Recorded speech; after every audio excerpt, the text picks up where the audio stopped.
Welcome to the deep dive. Today we're really getting into the weeds on a fascinating and, let's face it, often controversial work. H.P. Blavatsky's Isis Unveiled. Right. We're skipping the usual summaries. Exactly. We're going straight to a primary source, the first-hand account of Alexander Wilder. He was a physician, a scholar, and someone who played a really key role in getting this book published. And we also have letters exchanged between Wilder and Blavatsky herself, so pretty direct insights. Our mission here is to unravel the story behind its creation using these sources. We want to understand, who was involved, what kind of challenges did they hit. And what surprising details pop up when you look at how Wilder and Blavatsky actually interacted. Yeah, the personal side of it. So who are the key players? What obstacles shape this thing? And, well, what unexpected bits emerge? Okay, let's dive in. Well, what's immediately interesting is how Wilder even got pulled into this. It wasn't like Blavatsky or the Theosophical Society sought him out directly. Oh, really? How did it happen then? He actually saw a mention of a book called Art Magic in a newspaper, just stumbled upon it. Ah. That led him to correspond with a Mrs. Hardinge Britton, and she mentioned the Theosophical Society, which was quite new then. Okay, so he's aware of it early on. He is, but Wilder was initially pretty skeptical. He mentioned being wary of individual pretensions to superior powers, so he didn't really follow up right away. Right, he wasn't immediately jumping on board, sort of on the periphery. Exactly. But then he did manage to get a copy of Art Magic. And what did he think? He liked parts of it. He found, and I quote, valuable nuggets in relation to arcane matters. Yeah. Good stuff in there. But there's always a but, isn't there? But crucially for him as a scholar, it didn't have an index. A complete lack of one. The practicalities. Yeah. That'd be frustrating for research. Terribly frustrating. Now, around this time, he's already doing editorial work for a publisher, Mr. J.W. Booton. Okay. And he had this vague awareness of Madame Blavatsky, just sort of peripherally. He even called her a rushing Russian. A rushing Russian. That doesn't sound overly complimentary. No, maybe a bit dismissive, or just, how she struck people initially. Then things take a turn. Colonel Henry S. Olcott shows up at Wilder's place. Olcott, a key figure in theosophy. The very same. And he's been sent by Booton, the publisher Wilder works for. Ah, the connection. Olcott arrives with this manuscript, a ponderous document, Wilder calls it, compiled by Blavatsky on occult and philosophic subjects. Okay, so Booton sends Olcott with Blavatsky's manuscript to Wilder. But didn't you say Wilder was already working closely with Booton? Exactly. That's the odd part. Wilder notes he'd been in frequent contact with Booton right before Booton left for England, and Booton never breathed a word about this massive manuscript. Strange. What did Wilder make of that? He actually had a theory. He suspected Booton was maybe trying to avoid saying no directly to Blavatsky or Olcott himself. So he pawns the task off on Wilder. Sort of looks that way, doesn't it? Maybe Booton was unsure, maybe hesitant about the whole project.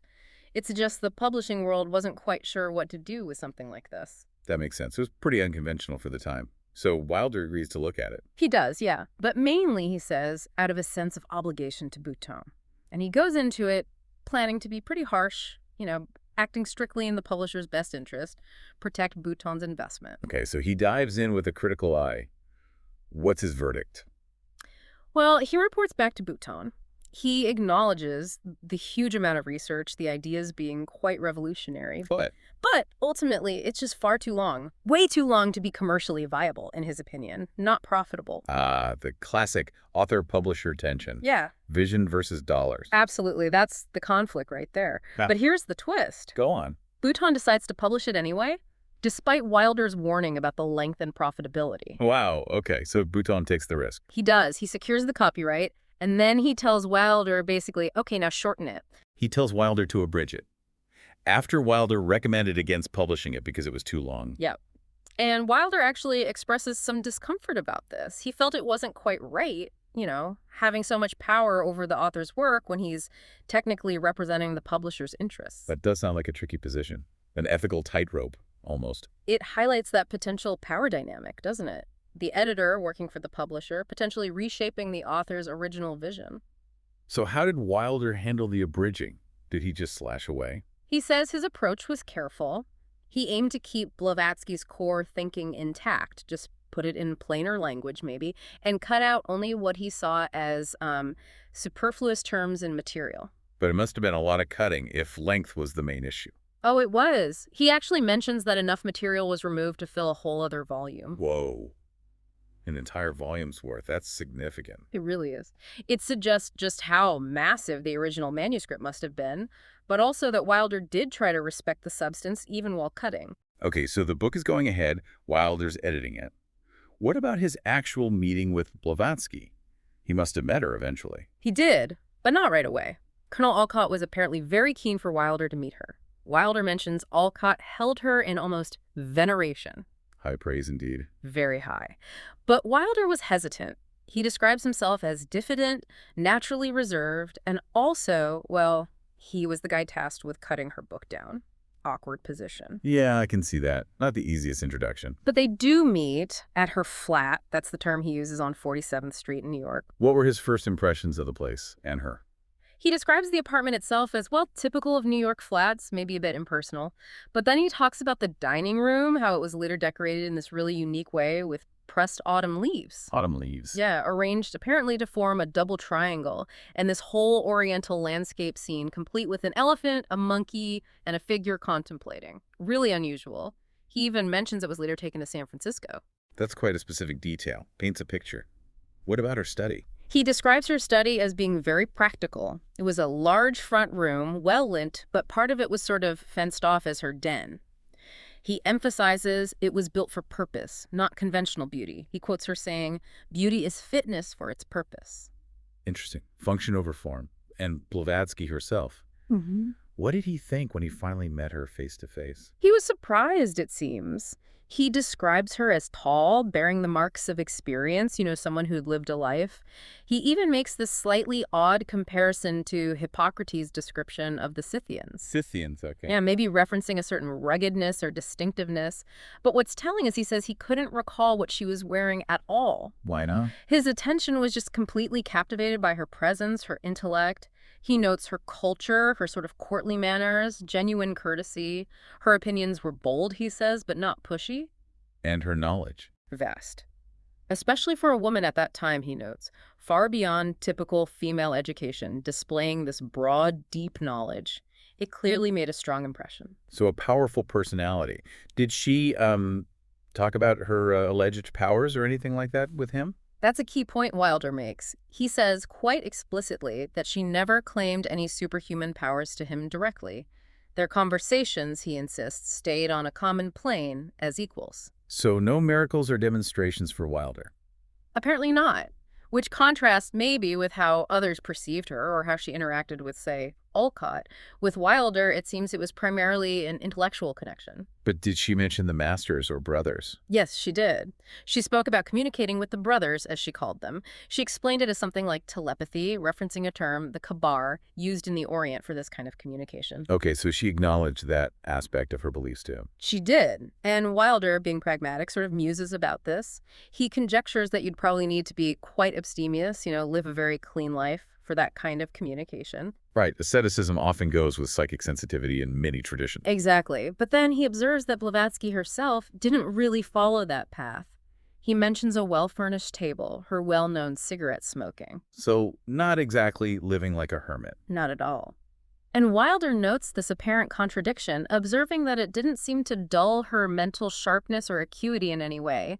It adds a layer of complexity to her persona, doesn't it? It really does. So when they finally got down to discussing the manuscript itself, how did that go, given Wilder was cutting bits out? He says Blavatsky received him very courteously, very friendly. She apparently even offered exaggerated praise for his abridgments, calling the parts he removed flapdoodle. Flapdoodle. That's an interesting word choice. Wilder thought so too. He notes it as a distinctive part of her vocabulary. Maybe her way of dismissing the cuts lightly, or perhaps genuinely agreeing they were unnecessary. Could be. So Wilder's focused on shortening it. Right. He explains his process trying to shorten without marring the work. But then comes this absolutely crucial point Wilder makes. What's that? He reveals that Blavatsky kept adding significant amounts of new material after Bouton had already started the printing process. Wait, while it was being typeset? Exactly. Wilder suggests that a large portion of the second volume was actually written during the printing phase. That's huge. Yeah. That completely changes the picture of how the book was finalized. It wasn't just editing a finished text. Not at all. It suggests a much more dynamic, maybe even frantic writing process towards the end. She's adding substantial content on the fly. Wow. Okay. What about the title, Isis Unveiled? Was that always the plan? Apparently not easily settled. Wilder admits he wasn't great at titles and found the chosen one, Isis Unveiled, quote, not unexceptionable, meaning he wasn't entirely thrilled with it. He didn't love it. Seems not. He even uses it as an example of Bouton, the publisher, sometimes having poor judgment with titles, citing a previous book Bouton had published. Did he have a specific objection to Isis Unveiled? His point was more about logical consistency. He notes the book largely bases its arguments on a prehistoric Aryan period in India. So he felt the title, focusing on Isis, who is Egyptian, didn't quite fit the main thrust of the work's content. It felt a bit tacked on, perhaps, or chosen for its evocative power rather than strict accuracy. Interesting point. So the book comes out. What was the reaction, especially regarding who actually wrote it? Well, as you might expect, there was immediate discussion and doubt. Many people apparently question whether Blavatsky, as a woman, could possibly have written such a dense, researched book. Predictable, unfortunately, for the era. How did Wilder respond to that? He directly countered it. He points to other accomplished female authors of the time, Frances Burney, Mary Somerville, Harriet Martineau, basically saying, look, women do write profound works. He pushed back against that bias. Good for him. But then the rumors started pointing elsewhere. Yes. A rumor even started that Wilder himself was the secret author. The editor's ghostwriter theory. Exactly. Wilder strongly refutes this. He uses a clever analogy, comparing it to the idea of Henry Ward Beecher secretly writing Uncle Tom's Cabin. Their writing styles were just completely different, unmistakably so. So he's adamant it was her work. Absolutely adamant. He downplays his own role after the initial agreement to publish, saying he mostly just proofread for the accuracy of foreign terms, and that he added nothing without her specific approval. Does he give any insight into her writing process, the sources she used? He does mention some books she consulted Jacoliot on India, Bunson's work on Egypt, Ennemoser's History of Magic. He also notes she was familiar with his own writings. Interesting. So they had intellectual common ground. Definitely. He mentions they had frequent discussions, and he readily admits she was the superior conversationalist, despite English not being her first language. And he brings up flapdoodle again. That word keeps coming back. It clearly stuck in his mind as uniquely hers. What about other rumors? There were stories about other manuscripts being involved, weren't there? Yes, Wilder addresses one specifically. It involved a Mrs. Elizabeth Thompson and some supposed manuscripts left by a Baron de Palm. De Palm. Wasn't his cremation quite a public event organized by Olcott? That's the one. The rumor, seemingly fueled by Thompson, was that de Palm's papers formed the basis of Isis Unveiled. What did Wilder say to that? He was pretty dismissive. He knew the manuscript he'd worked on extensively was in Blavatsky's own handwriting, and he points out it just wasn't physically large enough to contain the contents of some mythical trunk full of papers. And he reiterates the point about when it was written. Yes, he hammers that home again. A significant portion was written while the book was being printed. That timeline just doesn't fit with it being based on pre-existing manuscripts from someone else. He felt anyone truly familiar with Blavatsky would recognize her voice, her style, especially in the first volume. It seems Wilder felt quite strongly about defending her authorship. He did, though he does recall one specific disagreement they had during the proofreading stage. Oh, what was that? It was about medicine. Blavatsky apparently wrote something that seemed to approve of using mercury in medical treatments. And Wilder objected. Strongly. He mentions having a lifelong antipathy to mercury as a drug, so he flagged it. It's a small detail, but it shows he wasn't just rubber stamping everything. They did have points of difference. Gives a bit more nuance to their working relationship. What else does he say about her character or work ethic? He consistently emphasizes her courtesy towards him, even when she was clearly under pressure, working urgently or tired out by lots of visitors. So she handled the stress well, at least in her interactions with him. Apparently so. And he highlights, again, her readiness to discuss almost any topic, her wide-ranging knowledge. But interestingly, she refused to include stories of marvelous things she claimed to have seen or experienced in India. Why not? That seems like material she'd want to include. She cited a prohibition from the brothers. They apparently forbade her from sharing those specific accounts publicly at that time. Adding another layer of mystique, perhaps, or internal rules she followed? Could be. Wilder also mentions his final task was preparing the index, but only after all the typesetting was done by the printer. A necessary but often tedious job. Indeed. And then, almost as soon as the book is finished, the whole household, Blavatsky, Alcott, and others are making immediate plans to leave New York. A quick departure. Where were they headed? India. But just before they left, something surprised Wilder. What was that? Blavatsky became a U.S. citizen. Really? Just as she was leaving the country. Why? That's what puzzled Wilder, especially since she'd often been critical of American ways. Her explanation to him was simply that the U.S. had the best government. A pragmatic reason, maybe? Wilder speculates a bit further. He notes Alcott was a lawyer and wonders if citizenship might have offered some protection or legitimacy for their planned activities abroad. Remember, they later faced suspicion in India of being Russian spies. U.S. citizenship might have been seen as helpful. That's a plausible angle. Yeah. So they head off to India. Did Wilder stay in touch? He did. He mentions receiving letters from Blavatsky from Bombay where she shared more thoughts on comparative religion. So the intellectual exchange continued. For a while, yes. He also mentions later events briefly, like their eventual break with Dayananda Saraswati, and that he regularly received their journal, The Theosophist. So he was able to follow their activities from afar right up until their deaths. Okay, so Wilder's account gives us the framework. What about those letters from Blavatsky to Wilder? What do they add? They add a lot of personal flavor and detail, definitely. You get her voice more directly. For instance, she acknowledges in the letters that there were parts of the book she herself didn't entirely like. Oh, even she wasn't fully happy with it. Well, she found it hard to remove certain sections without, damaging the main arguments they supported. It shows the struggle of weaving complex ideas together. Makes sense. And she admits something quite interesting about her writing style.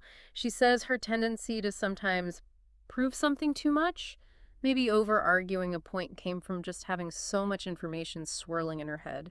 She described her own state as muddled compared to Wilder's fresh perspective. That's quite self-aware. It is, and she sounds genuinely grateful for his suggestions, wishing she'd had more of them earlier.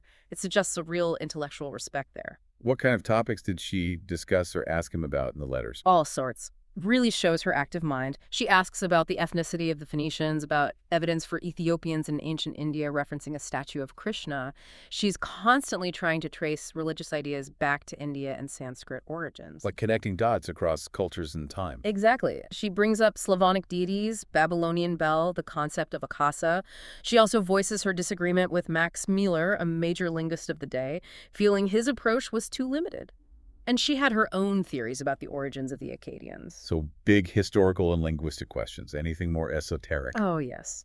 She delves into the Kabbalistic meaning of mandrakes, the origin myth of Uranus, the Babylonian fish god, and her idea that the legendary Amazons were actually androgynes. She clearly saw Wilder as someone she could bounce these more arcane ideas off. And she valued his input on these. Highly.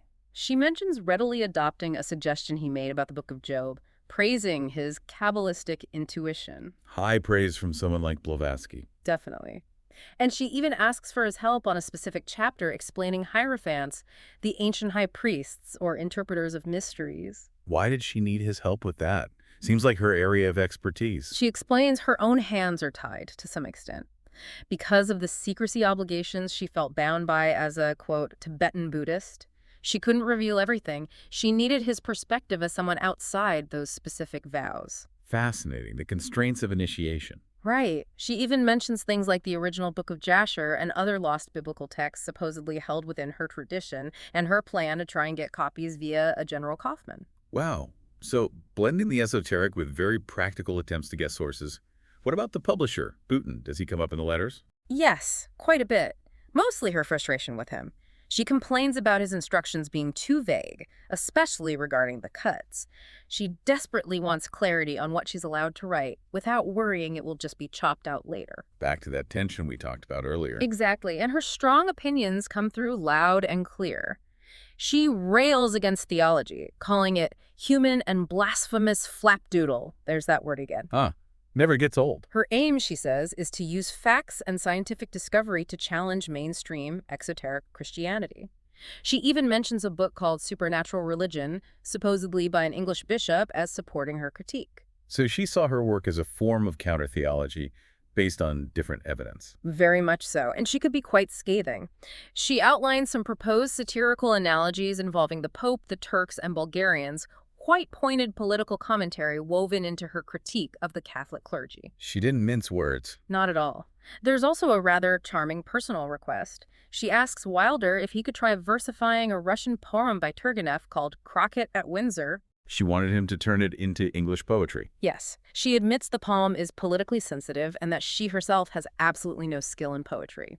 It's a glimpse of her acknowledging her own limitations and relying on his different talents. Shows a different side of their collaboration. It does. And she makes another significant request.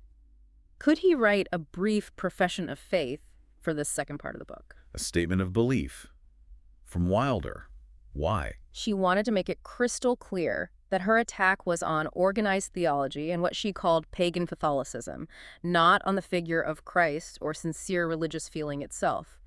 She felt Wilder could articulate that distinction effectively. Trying to control the narrative and avoid misinterpretation. Precisely. And her praise for Wilder continues. She contrasts him with other symbologists of the day, saying they lack understanding of the truths of initiation, whereas Wilder, like the Neoplatonist Thomas Taylor, just gets it intuitively. She really saw him as a kindred spirit, intellectually. She certainly seemed to. She praises his own work on the Eleusinian and Bacchic mysteries, and even suggests he should consider seeking initiation in the East himself. Wow, that's quite the endorsement. It is. And amidst all this high-flown discussion, the letters also contain very practical things, arranging times for him to visit, and repeated, almost desperate plays for Boutin to give her precise orders for mutilations, as she put it. Mutilations. Tells you how she felt about the editing process sometimes. Doesn't it just? Yeah. It really underscores the ongoing stress and uncertainty around getting the book finalized and published. So, bringing all this together, Wilder's account, Blavatsky's letters, what's the big picture takeaway? Well, I think it gives us a remarkably rich and human picture of how Isis Unveiled came into being. It wasn't some mystical text delivered whole from on high. Right. It involved unexpected beginnings, Wilder getting involved almost by chance. A dynamic, sometimes quite fraught relationship between the author and her editor/publisher's representative. Blavatsky's incredible intellectual energy and depth of research, but also the pressure and maybe even chaos of writing huge sections during the printing process. And all the practical hurdles, the personality clashes, the financial concerns, the rumors flying around. It's messy, like real life. Absolutely. It's just a fantastic glimpse into that intersection of esoteric thought, 19th century publishing realities, and the very real personalities involved. And those details, the autumn leaves, the flapdoodle, the arguments over Mercury, they make it so much more vivid. They really do. It moves beyond just the text itself to the story behind the text. Which leaves us with a thought for you, the listener. When you consider all these layers, the complexities, the unexpected twists in how Isis Unveiled was made. It makes you wonder, doesn't it? How many other major works, books that have really shaped how we see the world, have similar hidden stories, complex, perhaps contradictory narratives behind their creation? What other deep dives could uncover equally surprising, equally human stories behind the texts we think we know? Something to ponder.